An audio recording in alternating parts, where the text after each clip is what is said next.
ममता बनर्जी एक बार फिर मोदी सरकार पर नाराज हो गई हैं।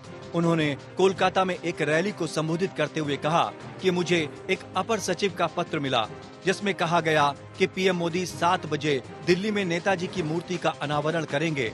आपका वहां 6 बजे मौजूद होना जरूरी है। ममता ने कहा कि क्या मैं बंधुआ मजदूर हूं? नेताजी सुभाष चंद्र बसुर गलाय आरेकबार माला दिए एलाम। केन बोलुन तो? रेड रोडের ওখানে যে নেতাজি সুভাষচন্দ্র বসুর মূর্তিটা ছিল তো, ওই মূর্তিটা কিসের মূর্তি করছে এখন? যে স্ট্যাচুটা করছে ওটা কিসের করছে? আগে কিসের ছিল?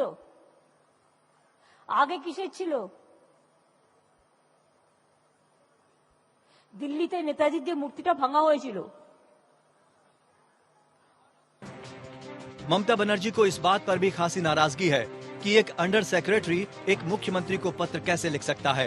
ममता ने कहा कि बीजेपी को अपने इसी अहंकार की वजह से हार का सामना करना पड़ेगा। ममता ने 2024 आम चुनाव के लिए भी तृणमूल कांग्रेस की रणनीति का खुलासा किया। ममता ने कहा कि 2024 में हम बंगाल से खेला शुरू करेंगे। हेमंत सोरेन, अखिलेश यादव, नीतीश कुमार और दूसरे दलों के साथ एकजुट होंगे, तब बीजेपी कैसे सरकार बनाएगी। ममता बनर्जी ने कहा कि अब बीजेपी सरकार की कोई जरूरत नहीं है।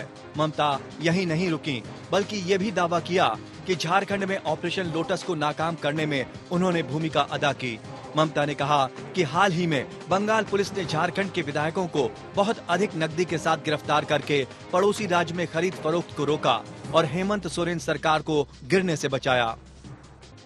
दरअसल पश्चिम बंगाल के हावड़ा जिले के पंचला में 30 जुलाई को झारखंड के 3 कांग्रेस विधायकों के वाहन को रोककर उससे लगभग 49 लाख रुपए नकद बरामद किए गए थे और तीनों विधायकों को गिरफ्तार कर लिया गया था। विधायकों ने दावा किया था कि ये पैसा उनके राज्य झारखंड में एक आदिवासी त्योहार के लिए साड़ियां खरीदने के वास्ते था।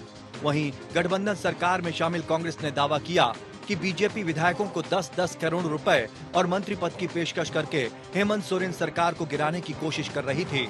ममता बनर्जी ने कहा, बीजेपी को लगता है कि वो हमें सीबीआई और ईडी से डरा सकती है, लेकिन जितना अधिक वे लोग इस तरह के हथकंडे अपनाएंगे, उतना ही अगले साल के पंचायत चुनाव और 2024 के लोकसभा चुनाव में हार के करीब पहुंचेंगे।